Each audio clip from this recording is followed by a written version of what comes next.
Hello bookish friends, and welcome back to my channel. My name is Lexi, and today we are going to be talking about my top 12 books of 2023.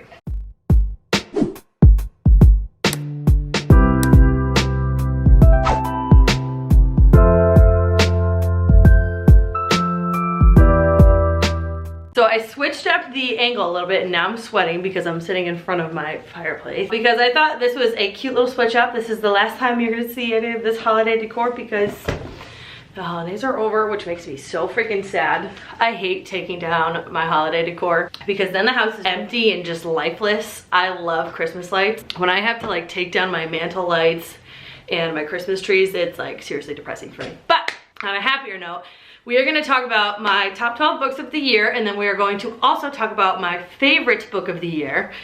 And yeah, that's pretty much all I have for you. So let's just get right into talking about my favorite book of each month. To start this, I'm just going to talk about my favorite book each month, starting with January, obviously, and that book is All the Dangerous Things by Stacy Willingham. I read this so long ago, I feel like I don't even remember what happened. It's about a mom who, her son was basically kidnapped out of his crib overnight, and she is constantly in a fog. She has this high hope that her son is still alive, and that hope never dies. So the case basically goes cold. They have no leads on who took her son whatsoever, but her whole life is dedicated to trying to find her son. Sorry, a UPS truck just came by. And I'm also so sorry if you can hear Louie chewing a bone in the background. I have to keep him quiet while I can. Her whole life is basically dedicated to finding her son. She becomes a little bit delirious as she hasn't slept in almost a year. And she does sleep for like an hour here and there, but basically her whole life is consumed by thoughts of her son and trying to find him.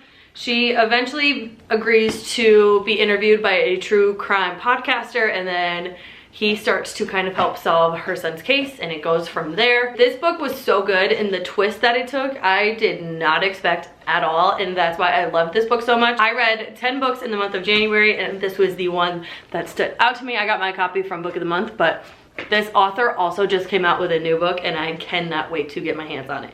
I ordered it through Book of the Month as well. So this was my favorite book from the month of January. Moving on to February, and this is one of the most exciting books I have in this little stack. Sorry, this hair does not want to stay in this clip. This was the first book I ever received as an ARC and from a publisher, and it's because this is one of Chris's cousins. But I honestly love this book so much, and that is Kismet by Becky Chalsen. This was the summer read of the year, and she's coming out with her second book in June of 2024. This is about a set of twins, Amy and Joe. It's set in Kismet, Fire Island in Long Island. It is based around a wedding and a family who is dealing with some things. It's 4th of July weekend, and once this wedding weekend starts, some stuff goes wrong. Some people show up that probably shouldn't, and it is just a great story about love, sisterhood, and destiny. I loved this book. This is definitely more of a contemporary romance. So if you are really only somebody that likes spicy romance and you like a book that revolves solely around spice, you might not like this one. This follows more so the emotions of each character and how they're feeling in their day-to-day. But this entire book takes place over 1 week. And honestly, this was just amazing. I love the sisterhood aspect in here.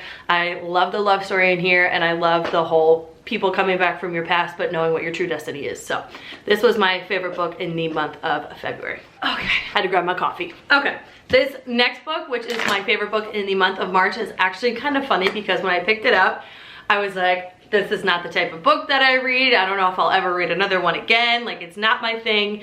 I don't know how I'm gonna love it. And it ended up being my favorite book in the month of March, but it also ended up becoming one of my favorite series that I read this year. Well, last year, technically. And that is Stalking by Koogi. This is a very graphic manga novel. And let me tell you, this is not for the faint of heart. So if you are sensitive or like trigger easily, please do not read this book because it's intense. And I had heard a couple of my favorite YouTubers talking about this manga series, and I'm not a manga girly by any means, and I was like, no, I'm not a manga person. I don't know if I'm gonna like this, but there was something in my soul telling me to try this book, and I read it in 1 or 2 sittings and fully became obsessed with the series. Now, I still don't read a ton of manga books, like that's not my main genre that I read, but I have continued on with this series, and I've branched out to a couple more popular manga series, so I read it here and there, but not all the time. But we are up to book number 5 at this point. I have not read book number 5, but this was so amazing. I read through this so quickly, And I love really deep, dark stuff, and this was really deep and dark. So be forewarned going into it, but this was honestly just a great manga series that really messes with your mind. Let me just put it that way. I'm not gonna say much about it. This was my favorite book for the month of March. For the month of April, I don't have the physical copy because I was very kindly gifted an early copy through NetGalley for this book, and that is Hello Stranger by Katherine. I ate this book up. This was my first time reading anything from Katherine, and let me tell you, I fully became obsessed. This is a story about two characters. One, the female character, ends up developing face blindness, and it's really tricky for her because she is a portrait artist. She ends up running into her vet, pretty much like falls in love with this man and can't even really see what he looks like, just for some reason just falls in love with him, while also kind of secretly, slowly falling for this really big jerk that lives in the same building as her. While she's trying to grapple with the idea of face blindness, being a portrait artist, she's still trying to figure out how she's going to make it in her career. A week before she is diagnosed with this face blindness, she gets the offer of a lifetime for her career. Basically has to figure out how the hell she's gonna make that work, while also trying to figure out her love life and taking care of her dog, loving her dog. It is just a beautiful story, and the ending is honestly gonna shock you. Like, I think there's only like plot twists in thriller and mystery books, but no, there was quite the plot twist in this contemporary romance, and I cannot wait to read more from Katherine. So Hello Stranger was my favorite book in the month of April. My favorite book for the month of May, I also do not own a physical copy. I read this on my Kindle, and that is The Housemaid by Freida McFadden. I'm sure you already know everything about this book. I'm not going to talk too long about this one because it is such a popular book that I'm sure you've probably read it, but I read this on my Kindle in May and became obsessed with this author. Like, I read the first book and instantly jumped into the second book because I was like, well, I need to know what the hell happens. And then I started reading and listening to a bunch of books from Freida McFadden, and she quickly became one of my favorite thriller mystery authors because her writing is just so good and the twists in her books are unreal. The Housemaid is basically about this girl who is kind of struggling. She needs a job to get her life back. She needs to start saving money, you know, the whole spiel of poor female trying to make it in a world. Once she gets to this house, she realizes that shit is going wrong and nothing is as she expected, and it just follows her day-to-day life through all this crazy shit that happens. And honestly, it was just fantastic. That's all I'm gonna say about it. If you haven't read this book yet, if there's one book you take away from this, it's this one. This is like my second or third favorite of the year, which we'll talk about that later, but this one was so freaking good. In the month of June, this is like the most basic book on this list, but honestly, it deserves this spot. And that is Fourth Wing by Rebecca Yarros. This was one of my favorite books to ever exist. I absolutely love this book. This was really the first romantic-y book I ever read. And it's so funny. I do have the one with the sprayed edges. It's so funny. Chris and I went to Dallas back in May of 2023, and they had this exact book there, and I was like, well, I saw it one time on TikTok. I feel like I'm gonna miss out on something here. Like, there was just something in my gut telling me to buy it, even if I knew I wasn't gonna read it. So I picked it up, and then it sat on my shelves for like a month, and then finally I read it, and I was like, ah, I get the hype. And then all of a sudden you couldn't find this specific copy with the sprayed edges anywhere, and I was like, oh my god, thank god I grabbed that when I did, because I would have been so sad if I missed out on the Fourth Wing hype. You obviously know what Fourth Wing is about. It is a romantasy with dragons, a love triangle. The main character was really fragile and weak. She develops a lot throughout the story, and I'm currently reading Iron Flame, which is book 2, but this was my favorite book in the month of June. Okay, July. We have another picture right here because I do not own the physical copy, and that is Done and Dusted by Lyla Sage. This was the cutest, with some spice, cowboy romance, and I absolutely ate this up. This is about Wes and Emmy. Emmy was a very competitive horse rider. She did like barrel racing, I think. Wes is a cowboy. I can't really tell you that much, but they fall in love, they have some sex, and this is just a beautiful debut story. The second book is coming out in 2024, and I literally cannot wait to get my hands on it. This was a book that I read, and it was from a debut author, so I was like, like sometimes the writing is a little weird, and they kind of can't figure out their voice, and they don't know how to really develop their characters. This book, when I tell you I can't stop thinking about it, I literally still think about it to this day, and it is January 3rd, and I read this back in July. Like, this is just a book that, it has everything you need. It has plot, it has spice, it has love, it has breakups, it has friends, it has family, like the list goes on. It has everything you could ever want in a story, and the ending just warms your heart. Like, you get your happy ending at the end. And yeah, that's pretty much all I'm gonna say about this book, because this was an internet sensation as well. But Done and Dusted by Lyla Sage was my favorite book for the month of July. Also, another shocking favorite was A Psalm for the Wild Bill. Oh, I grabbed the wrong book. Hold on, let me go grab the right one. All right, let's try this again.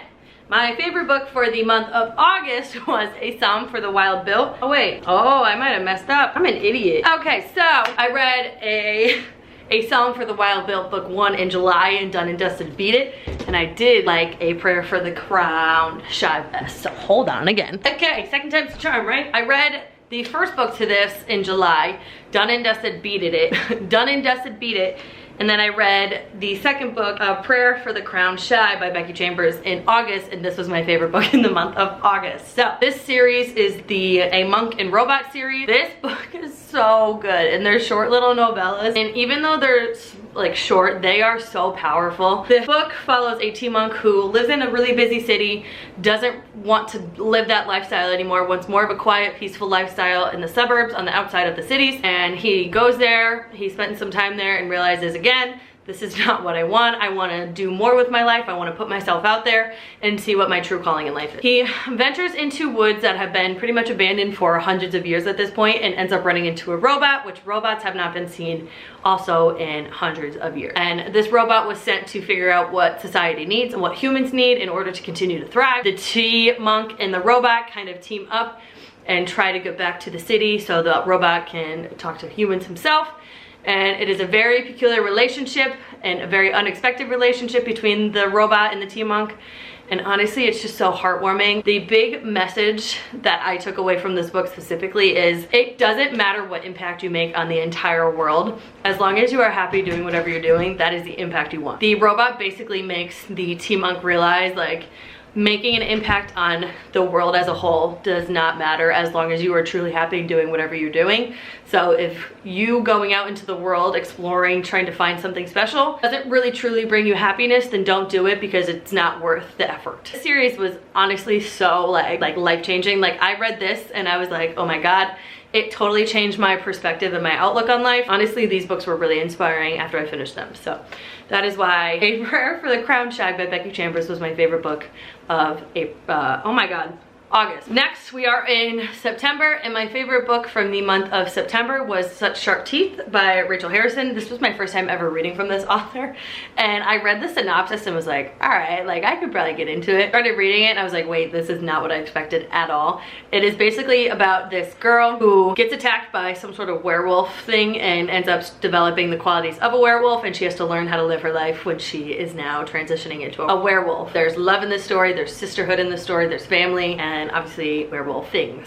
So I did not know what to expect going into this. I thought it was gonna be like a legit horror story of her going into it, but it's honestly kind of like a comedic horror. Like, she's talking to her sister and she's like, oh yeah, by the way, I like turn into a werewolf when it becomes a full moon. And her sister's like, what the hell are you talking about? Like, there's no way. And she's like, no, it's true. Let me show you the recording of myself doing it. So it's kind of like a funny horror rather than like a really scary, gory horror. I honestly love this, and this made me want to read more from Rachel Harrison. And I picked up Black Sheep but have not read it yet, but I cannot wait to read that. With all that being said, this was my favorite book in the month of September. All right, so the last 3 months of 2023 were basically spent diving into the world of Sarah J. Maas and ACOTAR. My favorites of the last 3 months are all books from the ACOTAR series. I'm not gonna talk about each one individually. I'll just tell you, A Court of Thorns and Roses I read in October, and this was the only 5-star I had in October, and honestly, this is like my baby. I love this book. I was so intimidated to read the entire series. I have a college roommate who, she has been asking me to read this series for forever, and she's like, Lexi, I promise you you're gonna like it. And I was like, no, like, I don't want to. I think I was intimidated by the SJM universe because there's so many freaking books in it, and this book is smaller than a regular paperback, and the word, like, the font is really tiny. And I was like, Maeve, I don't know, like, I'm really scared to read those books. I finished A Court of Thorns and Roses so freaking fast that I didn't even realize how tiny the words were. Like, I started reading this and I was like, okay, well now I can't sleep because I need to know how this ends. And once I finished this, I read book 2, which this was my favorite book in the month of November. and this is A Court of Mist and Fury. It took me a while to read this one because Chris and I went on our honeymoon in November and I wasn't like dedicating a lot of time to reading, and then when I came home from Hawaii, it became the holiday season and life just got busy and I just didn't have time to really fly through this. This one was so much better. I am so team Rysand. Fuck Tamlin. I'm so team Rhys. Is it Rhys? Rhys. I have been listening to the audiobooks lately and they say Rhys in the book, so I am team Rhys. I read this one. This was a 5-star for me. This was a 4-star, but this was still one of my favorite books of the month. And then for the month of December, this was my absolute favorite book, A Court of Wings and Ruin. A Court of Thorns and Roses is always gonna be my favorite out of the series because it's the first book and it sets everything up, but this was my second favorite book because you see more of Freida and Rhys and their life together and how they go about things and battles that they fight together. I just love Rhys. I love him. That might change when I read the last book in the series, but I absolutely freaking love him. I did listen to this book on audio, whereas the first two I physically read, and I loved the audiobook. I was sitting in my car listening to it like, no, like please don't, like crying over certain things.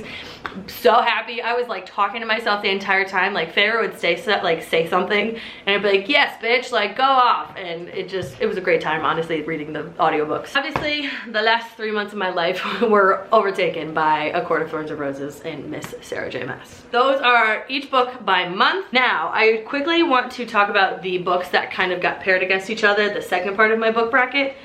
And these were the top 6 books of the year. Done and Dusted by Lyla Sage, Killing Stalking, The Housemaid, Prayer for the Crown Shy, ACOTAR, and Fourth Wing. And then from those 6, I narrowed it down to Done and Dusted, The Housemaid, and Fourth Wing. And surprise, surprise, Fourth Wing was my favorite book of 2023. No surprise there. I'm pretty sure this is like every fantasy reader's favorite book of this year. This was just the book that stuck with me the most because it is what got me into reading fantasy, specifically romantic fantasy. And now I'm like fully obsessed with fantasy. Like I never thought I would be an ACOTAR girly. I read this. This gave me the confidence, the intrigue, and the like motivation to read more books like it. So when I picked up ACOTAR, I already kind of was familiar with the genre and just loved it, but I have to thank this pretty baby for giving me my love of romantasy books. And I just loved everything about this. Like Xaden, yes. So I am currently reading the second book and loving it. It's a little slow to start, but I feel like this book was like that too. So, but yes, this is my favorite book of 2023. This is my stack -3 of my favorite books of 2023. Obviously I don't have all the books in here because 3 of them were not, I don't own physical copies of, which I should because they were my favorite books of the year. But as you can tell, I clearly, towards the end of the year, became a fantasy reader with like 1, 2, 3, 4, 5, 6-ish of the book being solely fantasy. I'm always gonna stick to my mystery thriller roots. That is what started my love of reading, but 2023 really helped me get out of my comfort zone when it comes to reading. And I didn't just read all of the books in the same genre. I kind of branched out, and honestly, I could thank Fourth Wing for that. That is my list of my favorite books of 2023. I hope you enjoyed. I hope you have a great reading year in 2024. Make sure to give this video a like, leave a comment with your favorite read of 2023. Make sure to subscribe to my channel and hit that notification bell so you're notified every time I upload a video. And I'll see you in my next one. Bye.